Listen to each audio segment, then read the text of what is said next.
Assalamualaikum warahmatullahi wabarakatuh. Hello everybody, good morning. How are you today? Halo, selamat pagi semuanya. Bagaimana kabarnya hari ini? Berharap kalian semua dalam keadaan sehat walafiat dan selalu dalam lindungan Allah Subhanahu wa taala. Amin. Oke, anak-anakku sekalian, pada video pembelajaran Ibu kali ini, Ibu ingin mengajak kalian untuk belajar tentang report text. Dalam video ini, kalian bisa mempelajari tentang definisi dari suatu report text atau pengertian dari report text, kemudian purpose, tujuan dari sebuah text report, kemudian rhetorical atau generic structure, susunan dari text report, linguistic features, ciri-ciri kebahasaan, dan Ibu juga memberikan example, contoh. Oke, baiklah, sekarang kita masuk kepada definisi dari report text. What is the report text? Report text is a text which presents information about something as it is. It is as a result of systematic observations. Jadi report text adalah sebuah teks yang menghadirkan informasi tentang suatu hal secara apa adanya. Teks ini adalah sebagai hasil dari observasi dan analisa secara sistematis. Jadi teks report ini adalah teks yang berbentuk laporan yang menyampaikan dari hasil observasi apa adanya dari hasil observasi itu. Oke, sekarang what is the purpose of the report text? Apa tujuan dari sebuah teks report? The purpose of the report text is to describe something in general or generally. Jadi untuk menggambarkan, describe itu menggambarkan something, sesuatu in general secara umum. Jadi kita menggambarkan sesuatu yang sifatnya umum. Oke anak-anak, dalam pelajaran bahasa Inggris ada dua teks yang mempunyai tujuan yang sama, yaitu report text dan descriptive text. Lalu apa bedanya antara report text dengan descriptive text? Okay, now we look at the differences between report text and descriptive text. Ya. Apa bedanya? Kita lihat dalam slide ini. The differences between report and descriptive. Report text itu tell something in general, menceritakan sesuatu secara umum. Jadi sesuatu yang diceritakan tidak punya nama khusus. Secara umum di sini maksudnya sesuatu yang diceritakan itu tidak punya nama khusus dan tidak mempunyai pemilik. Example, contohnya, cat is a tame animal. Cat itu adalah binatang yang jinak. Cat di sini tidak mempunyai nama khusus, jadi tidak ada yang memiliki juga. Jadi cat di sini bukan cat milik saya, bukan cat milik Anda atau cat milik orang lain, tapi cat yang bersifat umum, general. Sedangkan dalam descriptive text, tell something particularly or specifically. Ceritakan sesuatu secara khusus. Khusus di sini maksudnya sesuatu yang diceritakan mempunyai nama khusus dan mempunyai pemilik. Contohnya, I have a cat, its name is Kuro. Jadi dalam teks deskriptif ini, cat yang diceritakan itu adalah cat milik saya, bukan milik Anda atau milik orang lain. Dan teks cat itu mempunyai nama, yaitu Kuro. Bukan cat yang bernama Katy, tapi cat milik saya yang bernama Kuro. Kemudian perbedaan yang kedua antara report text dan descriptive text. Report text it is based on observation. Jadi report text itu berdasarkan hasil observasi atau pengamatan. Contohnya, the smallest species of pigeons may have the size of 15 cm and weigh 30 gram. Bagaimana kita tahu kalau pigeon itu mempunyai ukuran 15 cm dengan berat 30 kg kalau tanpa mengadakan suatu observasi atau pengamatan. Jadi report text itu merupakan hasil dari suatu pengamatan atau penelitian. Sedangkan sebaliknya, whereas descriptive text is not based on observation, tidak berdasarkan observasi. Example, she has sharp nose and her hair is long. Dia mempunyai hidung yang mancung dan rambutnya panjang. kita bisa mengatakan bahwa hidungnya mancung atau rambutnya panjang itu tanpa memerlukan suatu pengamatan observasi. Dengan melihat saja kita sudah bisa memberikan penilaian. Oh, orang itu hidungnya mancung, oh, orang itu rambutnya panjang. Oke, udah. Bagaimana? Bisa memahami perbedaan antara deskriptif dengan report. Perbedaan antara yang bersifat umum dan yang bersifat khusus. Oke, next.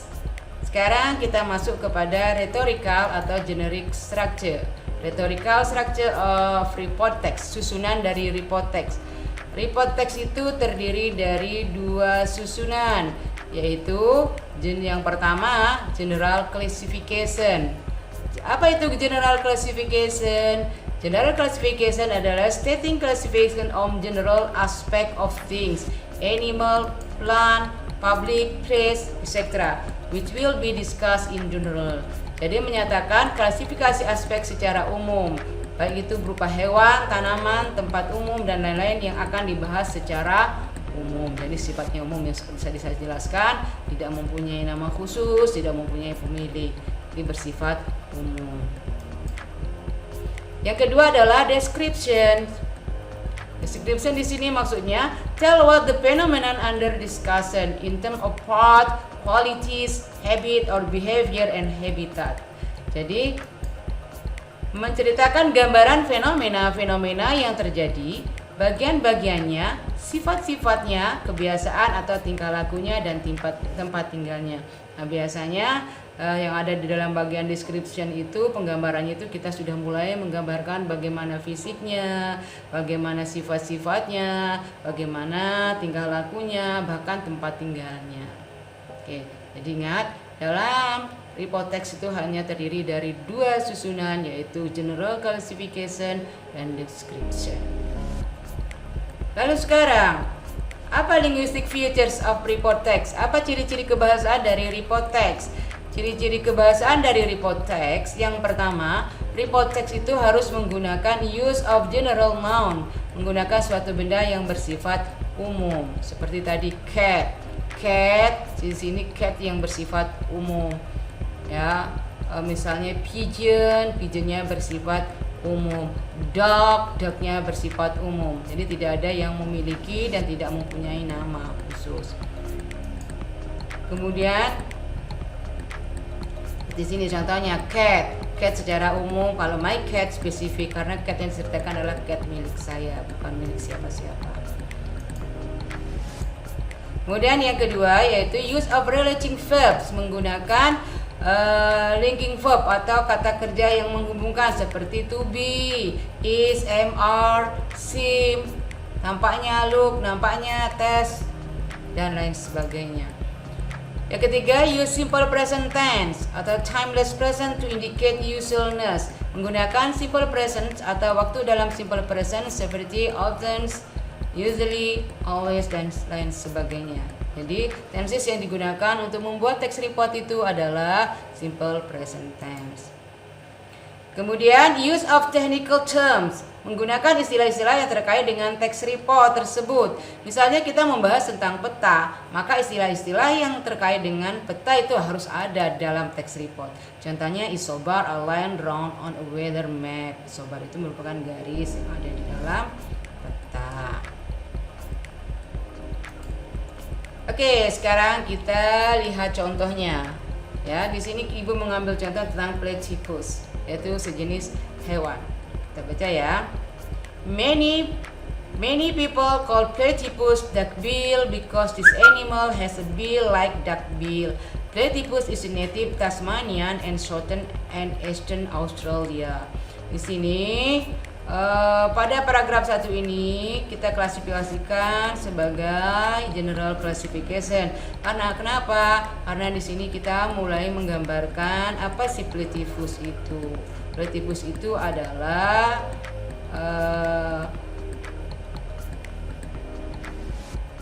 animal has a bill like duck bill. Ya, seperti bebek. Gitu ya. Jadi di sini menggambarkan dulu secara umum apa sih platypus itu. Definisinya biasanya kita di sini dibahas. Oke, kita menuju pada paragraf kedua. Platypus has a flat tail and webbed feet. Its body length is 30 to 45 centimeter and covered with a thick and woolly layer of fur. Its bill is detecting prey on stirring up mud. Platypus' eyes and head are small. It has no ears but has ability to sense sound and light. Nah, paragraf kedua ini kita kategorikan dengan description. Kenapa? Karena di sini sudah menceritakan tentang ciri-ciri dari platypus. Ciri-cirinya apa? Badannya panjangnya 30 sampai 45 cm. Kemudian platypus itu tinggalnya di lumpur, kemudian mata dan kepala platypus itu kecil. Dia tidak punya telinga tetapi bisa merasakan suara dan cahaya. Kemudian paragraf ketiga, platypus live in stream, river and lakes. Female platypus usually dig burrows in the stream or river banks. The burrows are blocked with soil to protect it from intruders and flooding. In the other hand, male platypus does not need any burrow to stay. Oke, paragraf 3 juga termasuk description. Kenapa? Karena paragraf 3 ini menceritakan tentang habitat atau tempat tinggalnya. Di mana platypus itu tinggal? Platypus tinggalnya di stream, selat ya, rivers, di sungai, and the lakes, and di danau. Nah, bagaimana cara dia melindungi diri? Mereka melindungi diri dengan blocked with the soil, diblok, ditutup dengan tanah tempat mereka tinggal itu burrownya itu ya. Nah, itu contoh. Jadi dalam text report ini terdiri dari dua struktur, yaitu general classification dan description. Description ini bisa menceritakan tentang ciri fisik, bisa juga menceritakan tentang habitat. Okay, I think it's enough my explanation about the report. Oke, Ibu pikir inilah penjelasan singkat Ibu tentang text report. Nah, untuk mengetahui lebih banyak lagi tentang text report, silakan kalian mengeksplor dari beberapa sumber yang lainnya. Oke, thank you very much for your attention. Terima kasih atas perhatiannya. Study hard, be spirit, don't be lazy. Belajar giat, semangat, dan jangan malas. Aku yakin kalian semua anak-anak yang pandai, kalian bisa memahami penjelasan ini. Oke, see you on the other material. Jumpa lagi dalam materi yang berbeda.